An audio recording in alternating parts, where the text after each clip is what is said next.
যে কমপক্ষে যারা চাকরিতে অন্তর্ভুক্ত হবে তাদের চরিত্রের সার্টিফিকেট যেন এই ইমাম থেকে নেওয়া হয়, যে আজকে সম্মানিত ভাতা যেন নিয়ন্ত্রণের কোনো মাধ্যম না। আওয়ামী লীগের আমলে হাসিনার আশেপাশে কিছু গৃহপালিত নামধারী আলেম নামের জালিমদের দেখা যেত, যারা ছিল মূলধারার আলেমদের সবচেয়ে বড় শত্রু।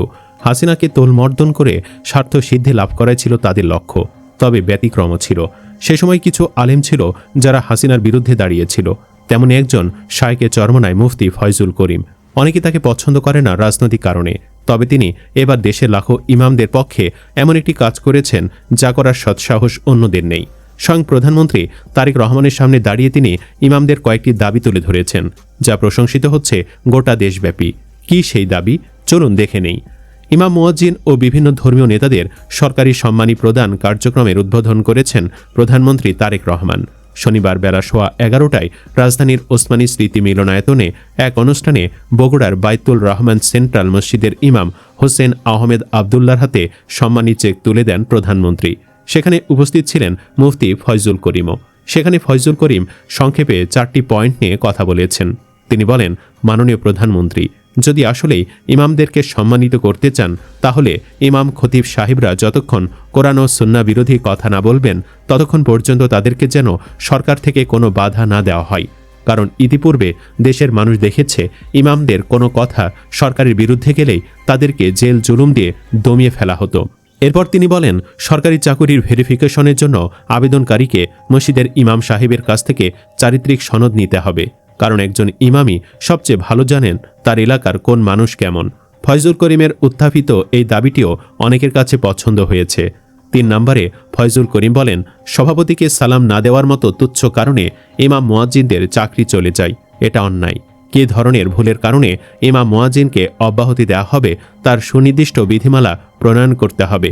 সেক্ষেত্রে আকীদা, চরিত্র ও দায়িত্ববোধ এগুলো সংযুক্ত করার আহ্বান জানান। এ সময় জনাব তারেক রহমান বলেন, জি ইনশাআল্লাহ, এটা আমরা করব। তখন শায়েক চরমনায় প্রধানমন্ত্রীকে প্রশংসা করেন। সবশেষে তিনি ইমাম মুয়াজ্জিনদের জন্য যে সম্মানী ভাতা চালু করা হলো এটা যেন ইমাম খতিবদেরকে নিয়ন্ত্রণ করার মাধ্যম না হয় সেই দাবিও করেন। ফয়জুল করিম বলেন, বেতন দিয়ে ইমামদের মুখ বন্ধ করার চেষ্টা হলে ভালো নয়, বরং খারাপ হবে।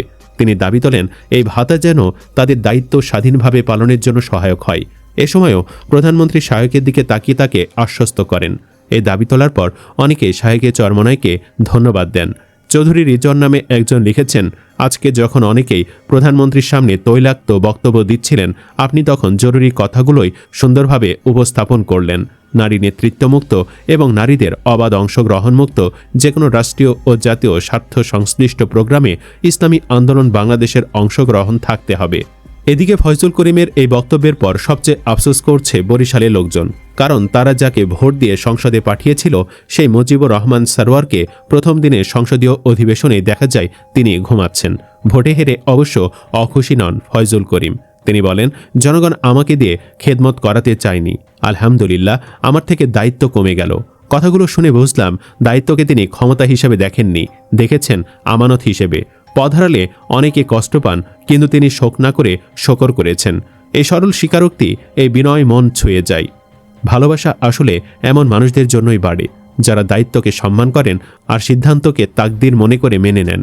তারপরেও অনেকেই মনে করেন সংসদে ফয়জুল করিমের মতো একজন খ্যাপাটে এমপির খুব দরকার ছিল, কারণ মুফতি ফয়জুল করিম এমন একটি নাম যিনি একাধারে আওয়ামী লীগ, বিএনপি এমনকি জামাতে ইসলামীরও বিরোধিতা করেন। সংসদে লেভেল প্লেইং ফিল্ড আনতে তার মতো নেতার বিকল্প ছিল না।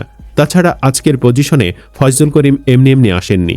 হাসিনার সময়ে তিনি ছিলেন প্রতিবাদী কণ্ঠস্বর। ইসলামের দিক দিয়েও জামাতের মতো পশ্চিমা ধাঁচের ইসলামে বিশ্বাসী নন, আর এই কারণেই তিনি জামাতের সাথে জোট করেননি। তাকে নিয়ে অনেকের আপত্তি আছে, আপত্তি থাকবেই।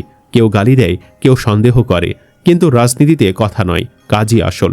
আর কাজের জায়গায় ফয়জুল করিম নিজেকে প্রমাণ করেছেন। জুলাই আন্দোলনের কথা ভুলে গেলে চলবে না। যখন বড় বড় রাজনৈতিক দল মাঠে নামেনি, যখন কেন্দ্রীয় নেতারা নিরাপদ আশ্রয়ে ছিলেন, তখনই ফয়জুল করিম ছাত্রদের পাশে দাঁড়িয়েছিলেন। নিজের দলে নায়েবে আমির হয়েও তিনি শুধু অফিসে বসে নির্দেশ দেননি, নিজে রাজপথে নেমেছেন। 12 জুলাইয়ের ঘোষণা দিয়ে তিনি সবাইকে মাঠে থাকার আহ্বান জানিয়েছিলেন। এটা সাহসের পরিচয়, কারণ সে সময় রাজপথে নামা মানেই মামলা, গ্রেফতার, নির্যাতন। তবুও তিনি পিছু হটেননি। সুপ্রিয় দর্শক, ফয়জুল করিমের উত্থাপিত দাবিগুলোর সাথে আপনি একমত কিনা কমেন্ট বক্সে জানিয়ে দিন আপনার মতামত। ভিডিও ভালো লাগলে লাইক দিন এবং চ্যানেলটি সাবস্ক্রাইব করুন। ধন্যবাদ।